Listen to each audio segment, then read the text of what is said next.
Roundtable questions. Can you get shredded without tracking nutrition? Yes. Should I do cardio or is counting steps enough? If I build more muscle, will this boost my metabolism? When doing a reverse diet, how fast should I increase my calories? What are your go-to meals when in a fat loss phase and why? I'm Ryan Stevens. Dr. Taylor Waters. I'm Ben Oliver. Welcome to the Superhuman Show, yeah?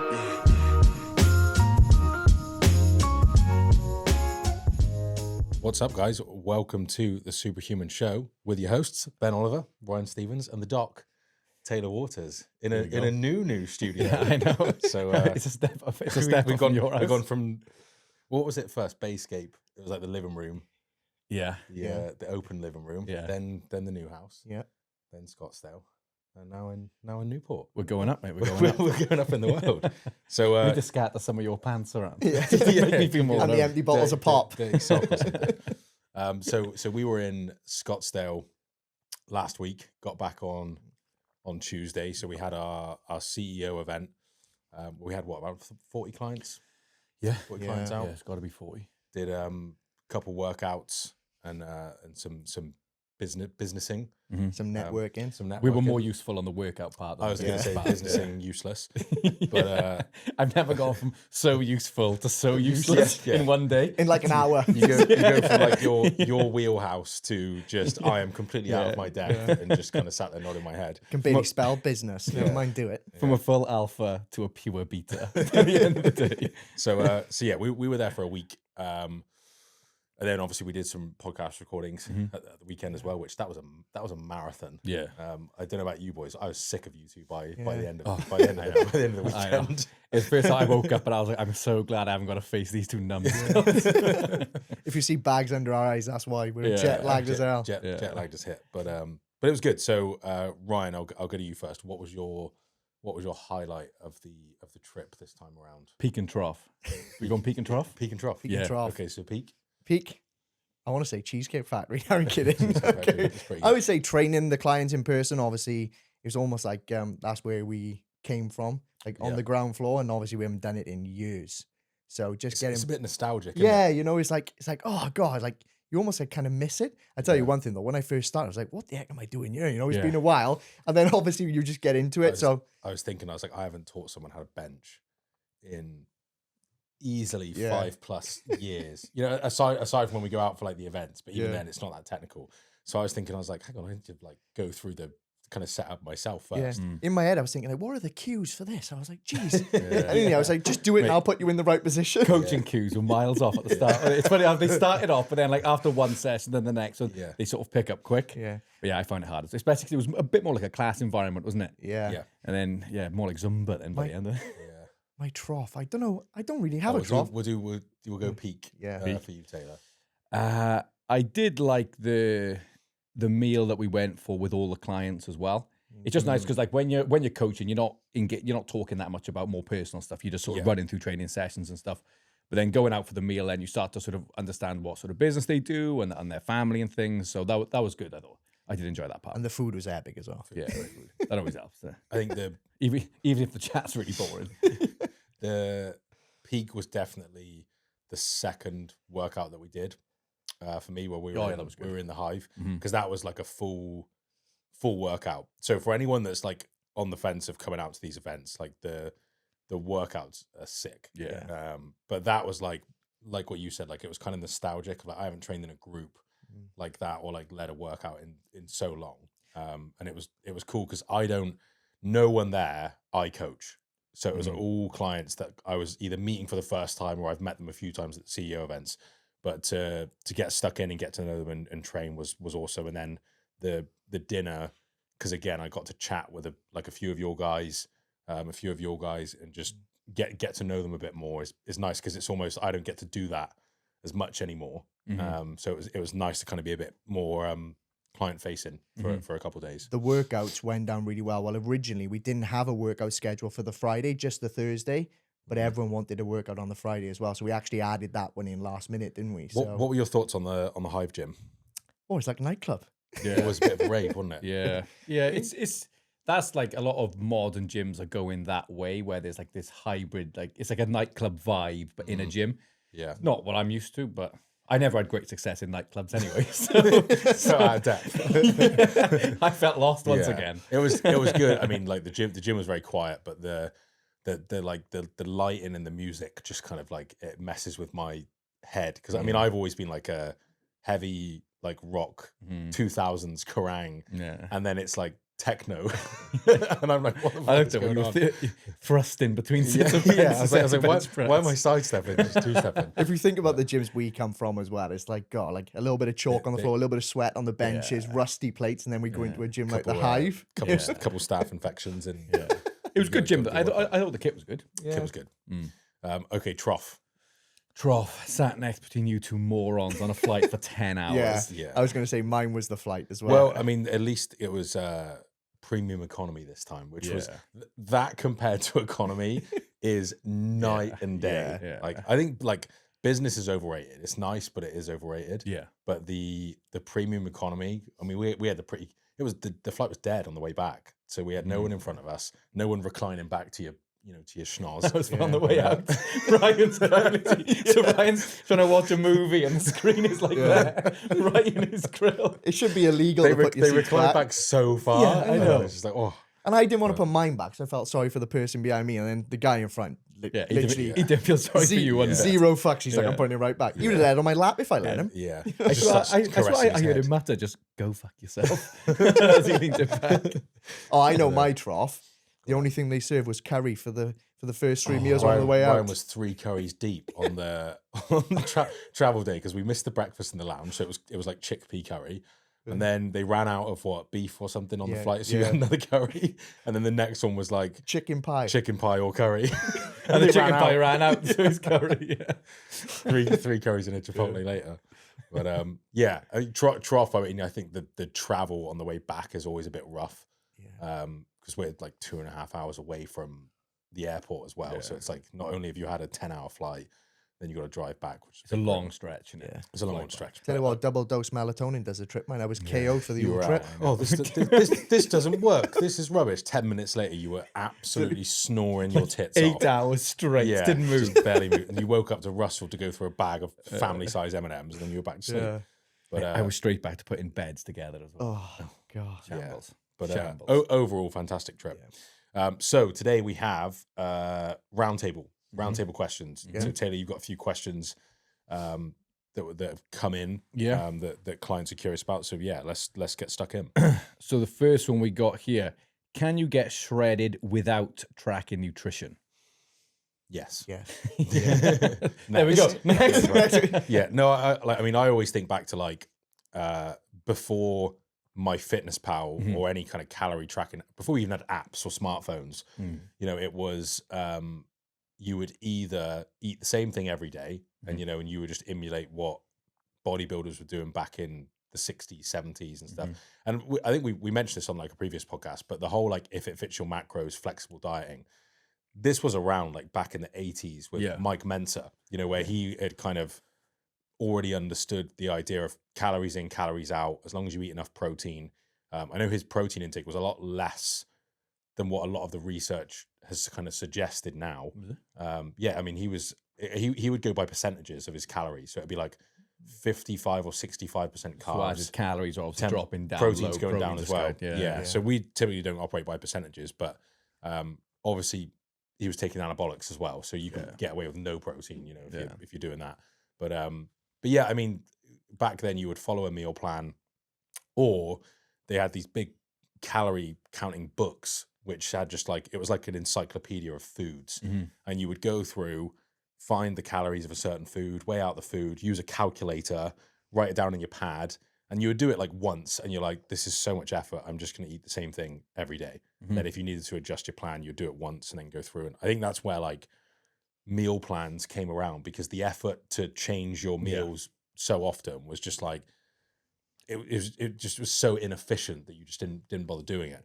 I think it's a bit like as well, it's like, can you save money without tracking your finances? It's like, yes. But like, if someone said your life is on the line if you don't save money or lose weight, you're going to track your food, you're going to track your income and expenses. So like, it's just a tool, but it increases the likelihood that you're going to get the outcome that you want, isn't it? It's a much more efficient way to get the job done. Like, you can just have really good behaviors, very, very strong habits, and, you know, stick to very like stable guidelines, and you can still get the job done. Yeah. Like loads of people get shredded without, some people don't even understand the concept of calories or macros, and they still get shredded. Well, they just drop out. They just basically is where like eat clean came from. Is, well, if I stop eating junk food, you're going to limit your calorie intake. And if you up your protein, you're probably going to feel more full. And then you add all of that in, and then you throw a bit of cardio or whatever, and you're in a calorie deficit. But Yeah, that's it. If you was gonna try and lose weight without tracking your food, I'd be selective of your food choices, just for like things like high protein, high fiber, because the chances of you over consuming those foods are very slim. Yeah, it makes it very tough to, you know, because then you've got some people will try and listen to hunger cues and things like that, but then trying to get shredded whilst sticking to hunger cues is never, it's just not the most efficient way to get the job done. If I listened to my hunger cues, I'd be 400 pounds. yeah. I listened to that in Scottsdale, and I gained 12 pounds. Yeah. I think like it's just like using the right tool for the job. Yeah. Like it's like if you were fitting a door on a doorway, you could use your hands to measure the door and probably be off by a couple centimeters and the door's fucked. Or you have a tape measure. And so like now we have weigh-in scales and MyFitnessPal, and it's like, well, you've got a really accurate tool for the job. You don't have to use it, but it's the most accurate method we have currently. And like, I wouldn't even say that we're not biased towards like using MyFitnessPal and tracking food. We're biased towards using the most effective tool. So if something more efficient comes out in the future, you know, God knows what that would be, but we would then use that. And so it's really just a way of like accurately measuring your intake, because again, like no one's figured out how to measure output, you know, super accurately. I was thinking about this the other day, like, because the only way you can truly measure output is, well, there's two ways. I think there's doubly labeled water, which is really expensive, that they use in some science experiments, or they put you in a chamber in the lab, like an indirect calorimetry chamber, where they basically measure how much carbon dioxide your body gives off, and from that you basically use a calculation to work out how many calories it costs to give out that much CO2. And so your watch does that? No. Yeah. Oh, what? There we go. I was like, oh, no. I wish. But no, I was like, the only way that you could probably, if someone created some kind of like mask or something that you wore for a day that just measured all the CO2 output that you had for the day, then you could probably work it out. But again, it's just a very inaccurate, ineffective way. So we have body weight and calorie intake, and then we can kind of work out the output from those two. And even then, you don't really work out the output. You're just like, well, if I'm losing weight, then I'm clearly not eating enough to sustain my weight. Yeah. We just assume that your expenditure is included in the calories that we give you, and if you start dropping weight rapidly, then you can just bump them up. Yeah, and we were talking about this yesterday with the other coaches, you know, because we do have clients that they just really don't want to use MyFitnessPal or track their food. And you know, Ed said a really good point where he would say, well, all I would focus on initially is just, well, let's just get a good breakfast dialed in, where it's, you know, high protein, some fiber, set you up for the day to, you know, probably one, you're starting off your day with a win, which psychologically you're probably more likely to eat quote unquote healthier that day because you've started your day off with a win. Momentum in it. Yeah, whereas, you know, you start your day off with a huge bowl of Lucky Charms, it's probably downhill from there. But then it's just you build on meal by meal with just basically good habits and behaviors. So it's definitely doable. You know, if someone came to me and said like, I have 6 weeks to get as much body fat off as possible, there's no way that I'm going to suggest not tracking food. No. If we have that much of a timeline, or if someone is competing and, you know, you're in a competition where you need low body fat levels, then I'm going to use the most effective tool for the job. But if I'm working with Gen Pop, where, you know, they just want to lose 10 pounds, 15 pounds, and based on my initial conversation, they're so far off the mark currently, I might not even introduce tracking for several weeks, because we can probably get some real low hanging fruit just by saying, let's switch your fizz to diet Cokes instead of full sugar. Let's get you walking every day. Let's get you in the gym a couple times a week. And let's get you just thinking about your protein intake. Just doing those things is probably worth 10 pounds. And then when you start to hit like a plateau, then we have to take a bit of a closer look. So exactly like you said, if people just started thinking, well, I'm just going to try and spend a little bit less, that way I'll save some money, it will work to a point. And then you're like, well, now I need to probably look at my bank account and see like, where is my money going? How much is coming in? what can I kind of pull from? And it's no different with kind of food tracking, is you're just taking a bit of a closer look. But I think it's good long term as well, because if you just make those, general changes, it's quite hard to learn much from those as well. It's, apart from like, if I don't have Lucky Charms for breakfast, I drop body weight. Like there's not that much to be learned. But I think in the long run, by tracking your nutrition, it allows you to learn a lot more about how to consume, not just in the short term, but like when you go travel, when you do other things. And the better understanding you have of your nutrition, the easier it is then to make those more informed decisions when you're not tracking. So it just increases your knowledge and understanding for when you're further on down the line, and it makes it even better. So it's not just the most efficient way short term, but it's the most effective in the long run as well. It's the awareness. You know, when you actually, it's one of those things that like once you see it, you can't unsee it. When you start looking at the calories in certain foods, you always look at food a little bit differently from then on. You're always kind of looking and being like, oh, that's probably about 200 calories. That's probably 400. And you like, again, and this is where like you go to the intuitive eating side, where if you've tracked your food for several years, you are still tracking your food. You just do it in your head rather than using an app. And so it's still even like, I mean, I've tracked my food since, on and off, probably since 2011, 2012, probably like just when my MyFitnessPal came out. And even now, if I don't weigh my food or track it, I might be off by a couple hundred calories by the end of the day.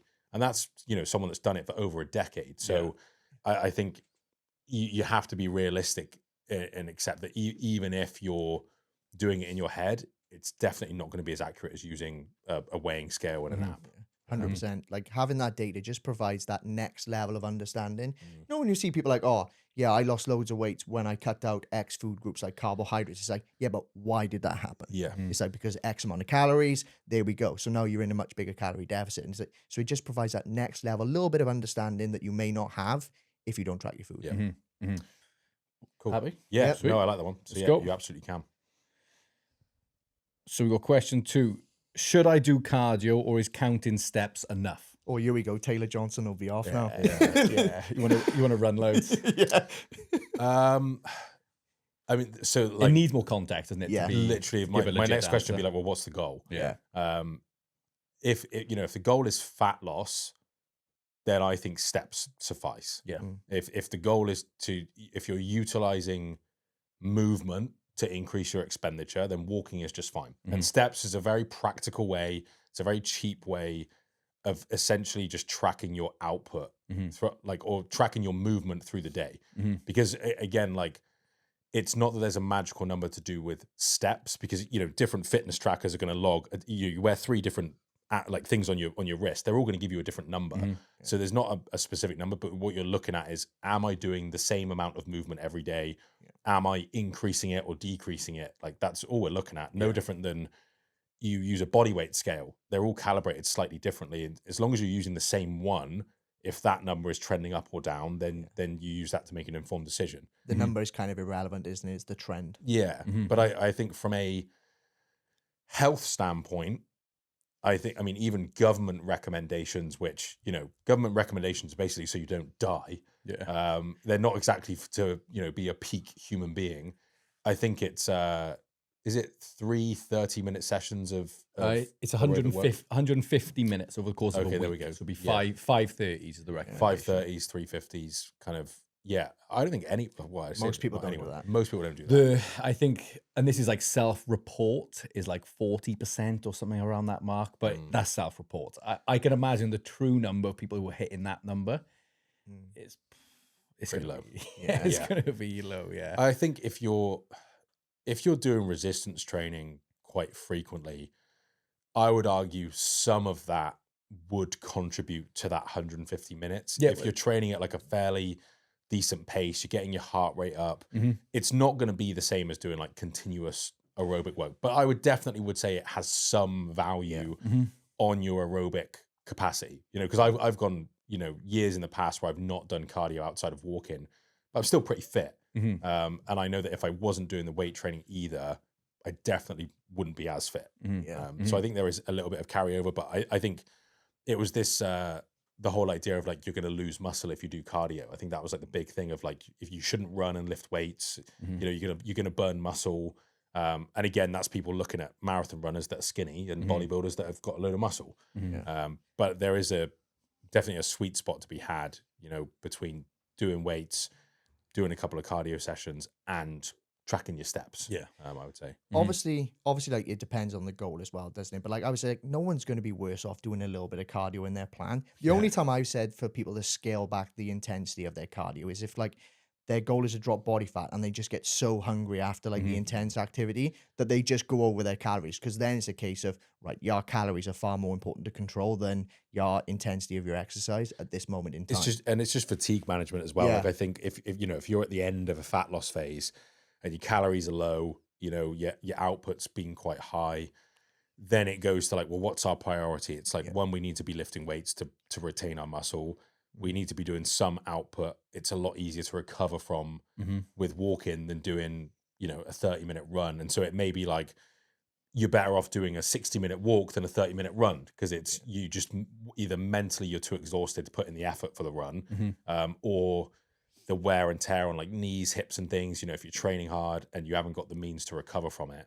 I think it when you get to the tail end of like a prep or a diet, I wouldn't advise, you know, running definitely, especially if your lower body development is a weak point. You know, your legs will wither away like on the back end of a fat loss phase. But you know, I think still using like a Concept 2 bike or something is reasonable. An incline tread. We were chatting about this the other day. The incline treadmill walk is like, because if you think about, if you did an hour walking outside, where like some of it is downhill, it's quite a leisurely stroll, or you have like an incline and you're hiking at a decent pace, like the energy expenditure obviously per minute is going to be higher over the 60 minutes on the treadmill. But then it's like, you know, how does that equal out over time? You know, over the course of a full day, say now you've burnt an extra 150 calories, but then you're a little bit more fatigued from the incline hike. So you sit down more during the day, and then when it balances itself out, it's like 75 calories. So is it going to make a huge difference from a fat loss perspective?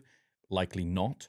But then you got like, you know, the aerobic benefits can sometimes your ability to train hard and recover better in the gym. Like that's what I found from increasing my aerobic work, is my recovery in the gym was so much better. But then it's like, again, it just goes back to if purely just fat loss and body comp is the goal, I think steps is fine. If you want to put a bit of an incline on it, fine. Above that, I don't really see the additional benefit. If health or aerobic progress is a factor, then obviously cardio is going to be. I'm not a huge fan of outdoor cycling as a means of like doing cardio, just for what you said, because you're scared. Well, one's because I'm scared, and you can't ride a bike because I'm scared, but also like, you know, for whatever work you're doing uphill, it's going to be downhill. If you're going back to your same house. So like a lot of times it'll be like, oh, I did a 70-mile bike ride, but it's like, yeah, but you were cruising. Like, because especially if you've got a really good bike, like you can cover a shitload of distance with not a lot of effort, you know. So I would always prefer like a turbo trainer or C2 and like a C2 bike. So at least you're like, as soon as you stop pedaling, like the output stops. Whereas if you're like outdoor cycling, you know, you have a tiny downhill gradient, you don't have to pedal. And it's like, oh, I did 60 miles today. It's like, mate, 40 of them you were racing downhill. You were slipstreaming behind a car. So you basically just sat down. So like I'm not a huge fan of that. I think swimming's pretty good. But again, most people are like, I mean, from an output standpoint, if you're a bad swimmer, you burn a shitload of calories. But also it's really uncomfortable if you're a shit swimmer. Like you're probably going to get a bit of wear and tear on your shoulders. You know, your hip flexors are going to be shot. So I'm personally, I probably wouldn't ever use swimming as a form of cardio, because I would probably drown. Especially if you can't swim. Don't. If you can't swim, don't use. You are right with the stationary bike as well. It's like I'll go out and do like a 50k on an outdoor bike, and then I'll do like a 30k on a C2 bike, and the 30k session was way harder because it was just consistent pace, whereas the other ones, like, you'll work for a bit and then you rest a little bit, then you work, then you rest, so you just accumulate a lot more rest time over that distance. So if you are looking, C2 bike from an energy expenditure standpoint, I find is better. Unless you like the scenery. But I think the sort of general gist is, if body comp specifically is the goal, then steps is ample. Yeah. If you do want to see aerobic benefits, then obviously bringing in cardio is always going to help. If you don't want to die, do some cardio. Yeah, if you want to live forever like me, Taylor Johnson. like me and Brian. Last point, I would say steps, I feel, should always be, or like tracking your daily movement should always be part of it, because if you're just doing cardio, your body is really good at making you lazy as shit outside of that cardio. Mm-hmm. And, you know, I've done preps in the past where I've not tracked my steps. I've just increased my cardio, but then you just get more lazy outside of that. And so it almost like balances itself out. You're like, oh, I've done 60 minutes of cardio today. It's like, yeah, but you sat on your ass for an extra hour. Mm-hmm. And so at least if you're tracking steps, it's a means of making sure that your output for the rest of the day is the same, rather than, because like your body's great at surviving, and it will just make you fidget less, sit still. You know, you'll probably fall asleep when you sat down. Like you'll be way more sedentary, like through the day.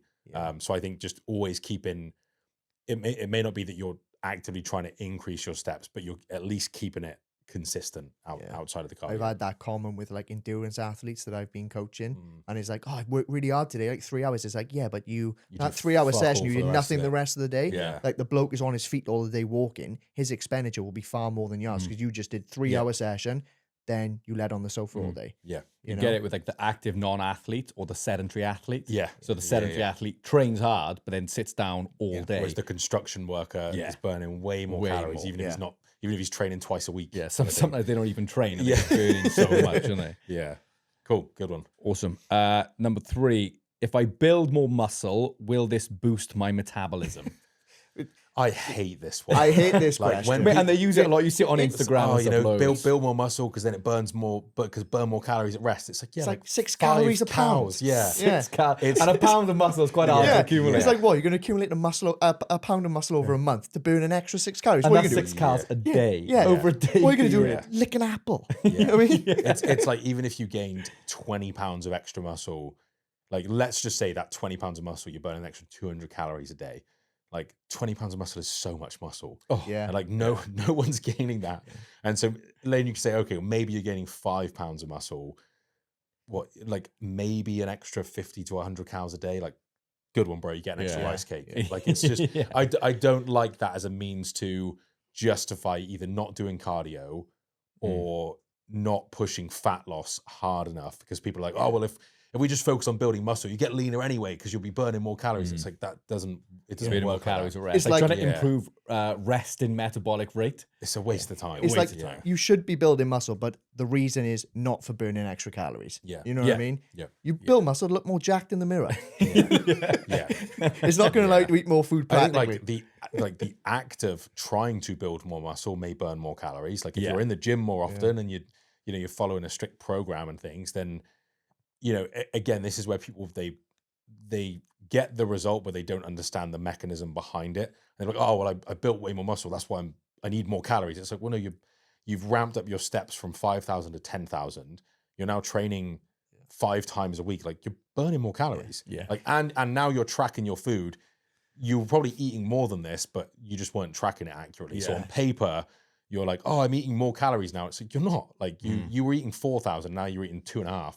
But it feels like you're eating more because now you're eating fruits and vegetables and protein. And I'll give you an example why, even though like having more muscle burns more calories, but practically it makes zero difference. Us too. Yeah, Chris Bumstead. He was on like 1,500 calories in his last prep, and he's got tons of 240 pounds. or Yeah, whatever yeah. it is. And then me and Ben. So Ben has way more muscle than me, but I eat double the calories of what he does. So it's like, it's a waste of time. it's a waste of time trying to change it. Like you said, like it's one of those things where like your metabolic rate is I don't want to say it's set forever, but it's pretty set in a as in your rest in metabolic. yeah, like rate. that's it like ain't if gonna you're change yeah, that drastically. Yeah. If you want to increase your metabolism, move more. That's going to be the most efficient way. Or start a cocaine habit and start taking Either or. speed every day. Develop a tech. Yeah, It's a great way to increase Tourette's, meat over awesome time. way, burning more calories. Yeah. Here we are. Yeah, it's not a, and it can lead people to think, oh well, if I just focus on this, so they start trying to gain weight, they start trying to, and then it's like, well, mate, you're not really going to add much to what you're doing now. Yeah. it's Like how inefficient is that? Oh, I'm going to build more muscle to burn more calories. What? you'll build a pound of muscle in a month if you're lucky for an extra 6 calories. Yeah.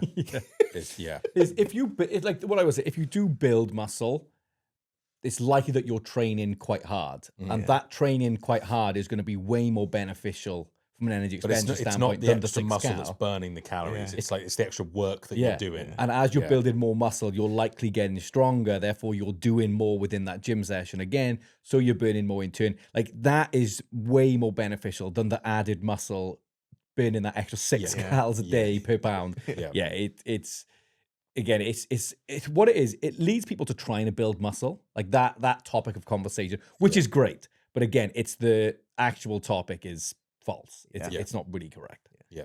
Here we are. Sweet. Cool. Right. When doing a reverse diet, how fast should I increase my calories? Depends on the client, I guess, how much they're There's struggling. so much nuance that will go into that. I would say Okay, here we go. And before you go, which one do you do more often? What, faster or slower? Yeah. I normally go faster. I normally go I faster. normally go faster as well. I used to go slower. Yeah. But I think, again, loads of nuance to it. But generally speaking, I'll give a nice initial bump in calories. One, psychologically, because people need that kind of feeling of getting to eat more food just to mentally take the edge off, especially they've been going hard in that fat loss phase. And if you've overcooked the goose a little bit on the fat loss, like which you usually do. Yeah. then you need to come out of it pretty quick. Yeah. But if someone's had a really, really, slow fat loss phase and they're not showing symptoms of diet fatigue and anything like that, I'm going to gradually come out. But if someone is, if we've had to do a 8-week prep for a photo shoot and we've had to be like, we're chopping your fucking legs off and going hard, I'm going to get them out of it back to maintenance. Yeah. Pretty sharpish. Yeah, you want to go as fast as possible to like start the recovery process, don't you? Yeah. There's nothing worse where you've been like going balls deep on a fat loss phase and then your coach goes to you, an extra 50 calories this week. yeah. So what? You An just extra like- bite of an apple. Don't even bother. Don't tease me with Yeah. anything. I'll just stay in the tent. I'll stay this, and then in 5 weeks' time, when we've added 250, we'll just start there. Or I'll just those 50 calories a day. I'll just save them through the week and have an extra 350 on Sunday. And that's what I used to do. So, like, because I used to go so slow with it, where it would be like 10 grams of carbs a day, but then I would basically stack them on one day. 7 oats. Yeah, Seven individual oats. Season your yogurt with some oats. But I would stack them all on one day. So it's basically like one day at the weekend, have a bowl of cereal or whatever. Then it's like the next week, Saturday and Sunday, you've got an extra 70 grams of carbs. 7 weeks' time, you're up 70 grams across the board. But even then, it's too slow. I think for most guys, I'm going to do an initially calorie bump of like anywhere from 400 to 1,000 calories, depending on how hard they've been pushing. But again, it's if someone's doing a shitload of steps, I'm going to ask them like, what are you feeling more now, fatigue or hunger? Because if you're just fucking tired, you're not even that hungry, I'm going to pull back on steps, 100%. Which you're basically adding calories by pulling back the steps as well. So if you pull back on output and increase food at the same time, if you're not careful, you can get a big jump in weight.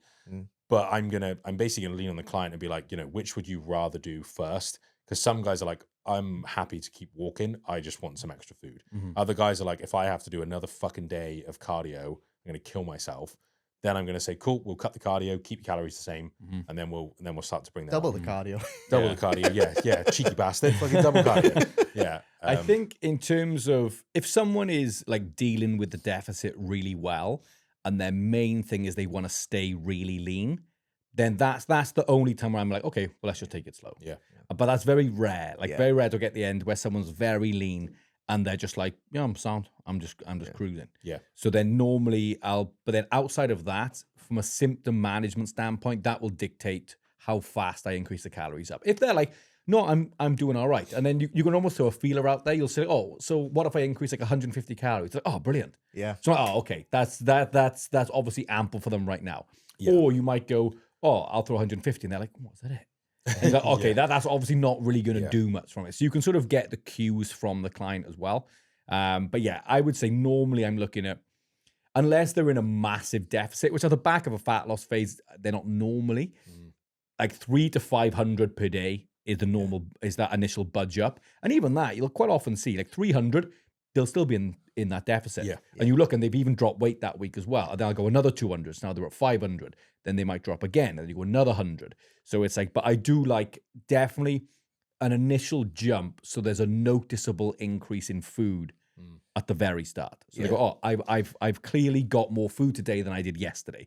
Not just like, oh, well, I'm literally eating the same thing. Just from a numbers standpoint, it's changed. Because again, in their head, what's changing? Really nothing. And I'm gonna suggest them as well to eat the same foods that they have been eating. Yeah. Because if you That's the suddenly biggest mistake in a reverse. yeah, isn't it's it? like cool, extra 300 calories, and they went and had a croissant, as we say, Croissant. a croissant, then it's like you're not gonna feel that whatsoever. Whereas if you get an extra 300 calories and you get it from a bowl of oats or a bowl of fruit or something, like at least you've got a bit more bang for buck. Yeah, gonna be more satisfied. yeah. If you get an extra 300 calories and have it in berries, Yeah, yeah, it'd be You're gonna fine. shitting for days. Yeah, from grapes. Yeah. You've got. Yeah. So I think it really does depend on how aggressive the cut's been. What is there any diet fatigue symptoms? What's the mental headspace of that client? And I would also look at like how well have they adhered to their plan in the fat loss? Because if they're up and down, then I'm probably going to just get them out of it. Because they're not going to be able to handle those small increments. Or you could say, well, they're normally off their calories by 200, so if I bump them up by 100 calories, they're going to be over by 100 200 anyway. So there's so much again, crappy answer, it depends. But I would say very, very general, we're probably going to get a nice initial bump from the start, and then we're going to slowly kind of titrate up from there and try to minimize fat gain. There's going to be some weight gain, whether it's glycogen, bit of water retention, bit of food volume, stomach volume, things like that. But we're going to try and mitigate that. But again, it can, especially with women, if they may have to gain some body fat to get rid of all the symptoms of diet fatigue. If they've lost their menstrual cycle, if like cravings and things are really bad, if energy levels suck, hair health might have started to kind of deteriorate. Skin. I'm going to kind of be like, hey, we need to gain some body fat. So it may even be a surplus, within a couple of weeks, just to get them back to a quote unquote kind of healthy body fat. Depending on like how aggressive the diet is. Yeah. That's why like pitches and training performance are also crucial in the reverse diet, because like someone, you may bump up like 500 calories and they gain like 3 pounds on the scale and they may freak out. It's like, it's just glycogen storage. Yeah. Oh, before we go to the next one, I've got a question for you guys, because like there's this like notion of like a set point, like where your body naturally likes to sit at a certain body fat, and so for some that might be leaner than others. And I somewhat agree. Like I think there's different levels of body fat for different people. Where for me, for example, if I get under 10% body fat, I typically feel like shit. Like performance goes down in the gym. Even if I've done a cut and I've kind of eaten back to maintenance, I still don't feel as strong. I don't have that kind of spring in my step. I tend to feel my best at like 15%. Like, in terms of like recovery's great. I'm sleeping like a baby. Fitness is good. Like relative body weight strength is still good. Calories are in a good spot. And I can progress in the gym really, really well. But I know for other guys, 15%, they feel sluggish. They feel like shit. And it may be closer to like 11 or 12 for them. Because like you sit pretty lean lighter, year round. Whereas I think if I sat at your body fat levels year round, I wouldn't feel very, very good. So I think there's almost like a bit of a... There's definitely a body fat set point an individual feels comfortable at. Yeah. 100%. And it's one of those things as well where like, like, so for me, for example, if I said, but I really want to sit at like 10% year round, it's one of those trade-offs that you say, well, are you going to accept like just never really feeling quite as good as you could feel for the sake of, looking leaner? Or are you happy to kind of bite the bullet and be a little bit fluffier?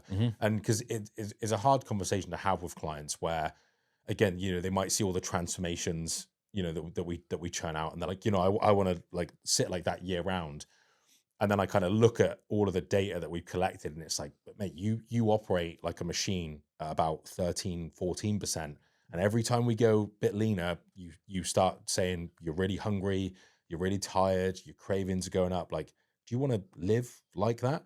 And it like, in some ways it sucks, like, because some guys will be able to sit really lean year round and feel awesome, and other guys just aren't going to be able to. And so again, not to say that you can't, but there may be a larger trade-off for some people than others. Yeah. You know, and like for me, that trade-off is one that I'm not willing to take. Like I like to be in shape for the summer, you know, but winter, I like to, you know, go up to like 15-16% body fat, shift 10 in the gym, eat a bunch of food, be strong. And I know, you know, I'm gonna have to go for a fat loss phase again, but also it keeps training interesting for me, like, because I get to kind of do those different phases. Whereas if it was just the same year round, I would get bored of not progressing in the gym. You know, I'd get bored of not being able to chase numbers as hard as I could. You know, but again, if I go up to 20%, then I'll feel like a bag of dicks, you know, and feel awful. So I think there is somewhat of a set point. And I think you may be able to like very, very slightly change it over time if you sit at a new body fat for a really long period. But for the most part, you're going to have that sweet spot of where you feel really, really good. Especially as you get closer to those single-digit body fats and stuff. That's what I was going to say. So when you get to single digits, digits, because if you have someone first starting out and they're like 70 pounds overweight, they're going to experience some symptoms like what we've spoken about as they start dropping weight, but then they're going to come out the other end. Yeah. You know what I'm saying? So, but obviously, like you, Ben, obviously you're pretty lean as it is. So there is like your body fat set point where you feel good at. You're a lot closer to You're that. a lot closer. That bottom end. So I do think you can change it to a certain point with like lifestyle factors, your environment. But like when you do get to like single digits, then you are gonna have a really sweet spot where you feel good. You see it like with some athletes, they see other athletes who are like shredded, but it's like, yeah, but they will function. There's the odd person who will function really well when they are shredded. Like their strength is still good. They still Like sleep sprinters, well. perfect example. They're completely diced. But then you see some athletes, so they're like, I want to get that lean. But whenever you get within even 5 pounds of that, your performance drops off, your sleep starts to take a hit. So it's like, that's just not for you from a performance standpoint. And that's where the difference between training for aesthetics and performance are there. And that's why, like, what I say to the vast majority of people that I work with, like, you want to be a stone throw from shredded. So if you can walk around year round 6 weeks from shredded, you'll feel good year round. You know, you still look really sharp. Your performance in the gym is good. Your energy is good. Your mood is good. And then if you go, I wouldn't mind getting pretty dialed in for that. You know, 6 weeks, boom, and you're there. Yeah. You get in, you get however shredded you want to be for an event or whatever, and then whoop, back up then, easy. And that's where I like people to sit, is always just that stone throw, so they're not too far away. Yeah. Cool. Let's do one more. Go on then. What have we got? So, this is a good one. So, what are your go-to meals when in a fat loss phase and why? Jeez. Single ingredient, high protein, high fiber, just to keep me full. And I have a rule. So the meal has to take less time to make it than it does for me to eat it. And I eat fucking fast. So you have to eat. So you need meals that you can make in 4 seconds. So basically, you eat them raw. You're not cooking anything in that. Deli meat, cooked meat, fruit, yogurt. So let's go through your actual meals then. Like what, like if say like the last year's photo shoot, like what was like a typical day for you?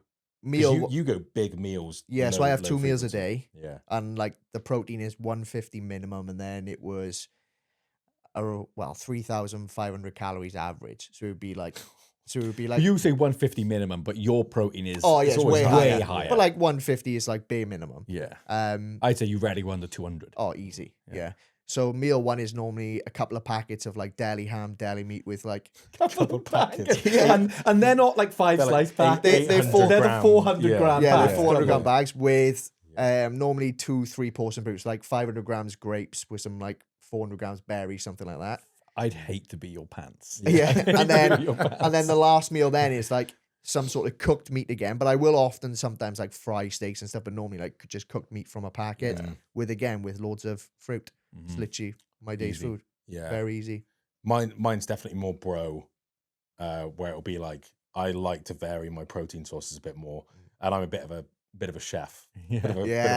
Bit of a chef. So I'll do. Yours is more like the experience of the meal. Whereas yours is just fill your face. Yeah. I'll do it's always an egg white combination in the morning.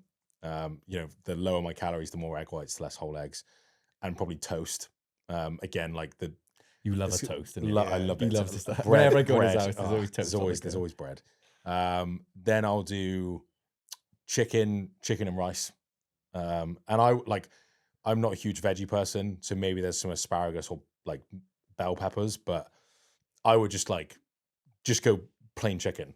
Like rather there'll be no addition. It would just be like chicken and barbecue sauce or something. Maybe a piece of fruit. If I'm like a spoonful of rice, then I'm going to sub it out for some fruit. Get more volume. Evening meal, 9 times out of 10 is some kind of steak, whether it's sirloin, flank, or I might grab like extra lean beef and make burgers, like burger patties. And then last meal, maybe yogurt, but I tend to go more for like casein sludge because I just don't like the tartness of yogurt. So I might do like vanilla casein with like some berries in or something. So, Bit of a chef, isn't he? there you go. All right, Ramsey. Yeah, that's pretty. I mean, I pretty much eat that year round. It's just the rice will be quadruple the portion, and the steak will be double the portion. That's pretty. And much that'll be a donut on top. Donut, and pastries and a bit of bacon with breakfast. Off season is just pastries. Yeah. I literally my deficit is I reduce my pastry consumption.